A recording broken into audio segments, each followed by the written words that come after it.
হর মহাদেব। তো আমি বাড়িতেই শিবরাত্রি করেছি। তো তোমাদেরকে সবাইকে জানাই শিবরাত্রির শুভকামনা। তো এই যে দেখো আমি থালাটা কি সুন্দর করে সাজিয়েছি, তোমাদেরকে কেমন লাগছে একটু বলো।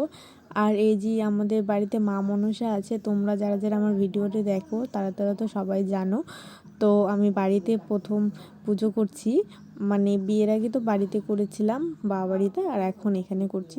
তো আমি পুজো শুরু করে দিয়েছি। এখানে আমাদের রোজ যাদেরকে আমি ভোগ দিই, কৃষ্ণ ঠাকুর, তারপর গোবিন্দ, সবাইকে আমি এখানে একসাথে ভোগ দিয়ে দিয়েছি।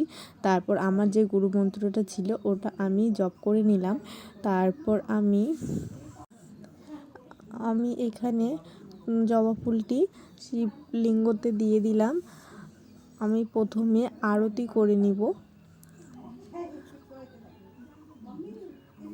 আমি আগে মা মনসাকে দেখিয়ে দিলাম, তারপর এখানে শিবলিঙ্গকে আর চারিদিকে সব ঠাকুর দেবতাদেরকেও আরতি দেখিয়ে দিলাম। তারপর এখানে আমি ধূপকাঠি নিয়ে সবাইকে যেরকম আরতি করলাম সেভাবেই সবাইকে আমি আরতি করে নিলাম ধূপকাঠি দিয়ে।